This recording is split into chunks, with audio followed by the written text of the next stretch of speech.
cliched and hoary as that sounds, they would wait for the girls fresh off the bus, and they would try and talk them in that they were going to help them out.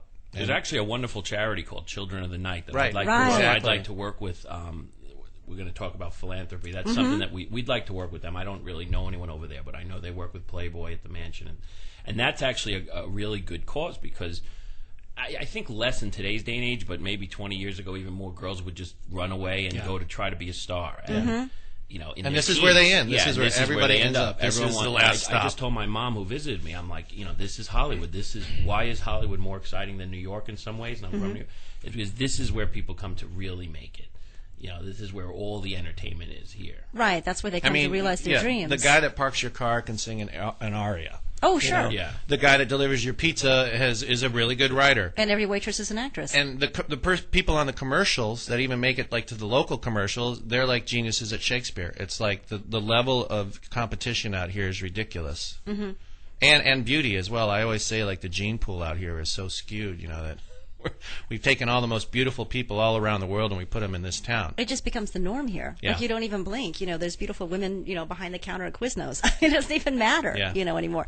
Going back to philanthropy, though, I really wanted to talk about what you did last week. Actually, it was this week. It was on Tuesday. Yes, we had our 3rd annual Toys for Tots toy drive.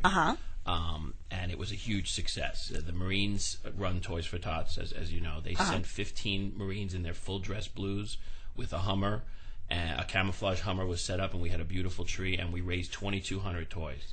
That is amazing. And then where do the toys? I actually asked them that too. They take them to hospitals, orphanages. I mean, it's Toys for Tots, so it's legit. I was talking to my publicist Cheryl. I'd like to be more involved in the distribution of it, but at least we know Toys for Tots is credible. Legitimate. The first year we actually gave the toys ourselves to the LA Children's Hospital.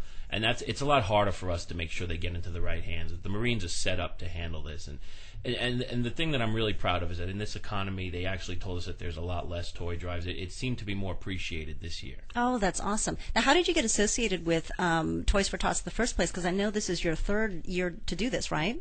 Yeah, we reached out to them because we want to do this. I mean, look, the bottom line is we throw parties, and because we have 600 girls that love the product, you saw.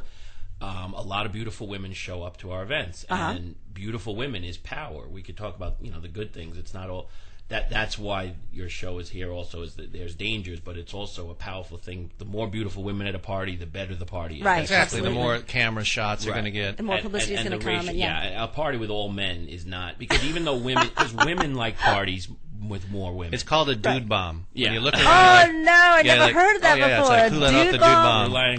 Dude bomb. It's called something else, but I don't want to. Mine's the clean version. Oh no. But yeah, because the ratio at a Benchwarmer party, it's all beautiful women everywhere. I mean, it's just amazing. Why haven't I been on your arm at these things? I don't know. I usually just go with all my girlfriends. What happens is all the girls go together. Okay. So all the other Benchwarmer girls It's like a sorority aspect. But what I was saying, it really is. Yeah. And actually, the Halloween one, I saw some of the footage online of the Halloween party, and true to form, all the hotties were in these beautiful, sexy Halloween costumes, but the guys were in really odd ones. Like there was a guy, two guys, it looked like another guy was coming out of his back or something. I saw that. Yeah. Oh no! I was like, I was like, super hot girls dressed up sexy for Halloween. Weird guy with a guy coming out of his back.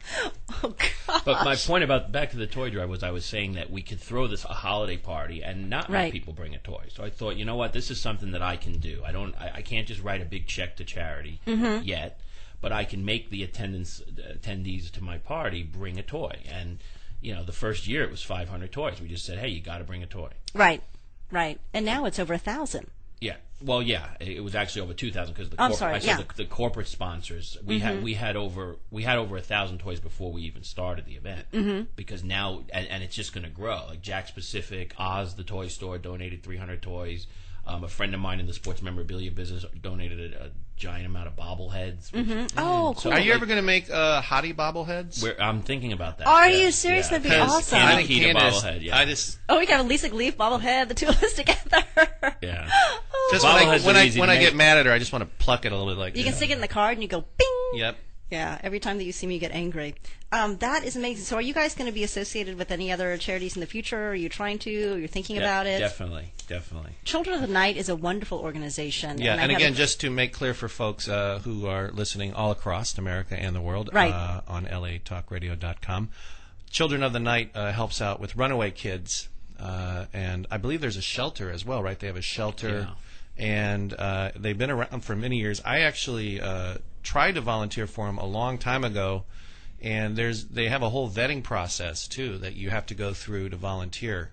And I ended up doing something else, but they are very careful, and they're great folks, and it's a really great charity. They are, and actually I checked it out too, and they do a background check on everybody, because I looked on the website, and you have to submit all this information to them. Right. They look at it, and then they invite you to participate with them, which I think is a great thing, because you're working with, minors for one thing. Yeah, and you have to make sure that, there's good folks that are applying. Mm-hmm, absolutely.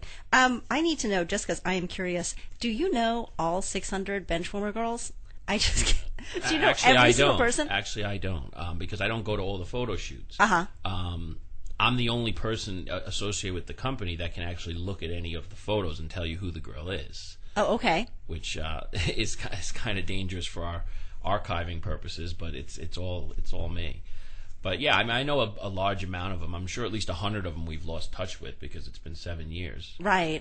You were one of the first. You did it in 2002 when I first got started. When I first started too. And what how did you first start? Like, I started with one casting. Okay. I reached out to some modeling agencies, some that cooperate. I mean, we don't pay a lot, so the girls don't do Benchwarmer for the money. You know that. No, it's like a sorority. It's something to do. It really is. Because, and it's another thing. If there's a group of 5 gorgeous girls and 4 of them are Benchwarmers and one isn't, the one wants to be the Benchwarmer. Yeah. And that's just the way human nature is. But it's a good thing, because you get the free cards. It's a promotional tool. You're part of something. You get to pick the photos.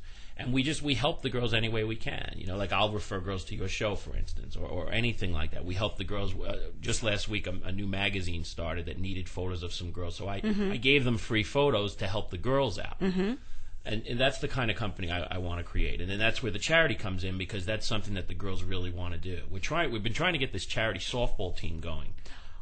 I don't know if you play. That would be awesome, a girls softball team. And it wouldn't be like a bimbo team. I mean, many of the girls are real athletes, played softball, and some of them played. 1 or 2 girls played in Division I college women's softball. Wow! So it would be like a serious team. This is my vision for it, where it would be ready to go whenever there was a good cause. Kind of like the way MTV had the Rock and Jock. And the best thing is, if they could beat guys who think they're better than hot girls, they will be able to beat them. That'd be the best. They'll kick guys. Exactly. Oh yeah, it was like Katie Lohman when she came on. She was the football. She was a quarterback. Yeah. And she was serious, and she said that they were out there playing, and they had practice every day. She said somebody broke their leg in this lingerie and bowl. she almost broke her toe or something, and it was serious. Well, the lingerie bowl is serious. That's girls playing against each other. This would be more of something where the team would be ready to play, like maybe even like a local fire station or something. And it would be for charity. Hey guys, we got a call coming in. Let me grab this. Hey there, you are on the air. Hottie Help, Candace Kita, and today's guest, Brian Wallis. Hello. Hello. Call failed. Might have lost him. If we lost you, caller, just hang up and please try to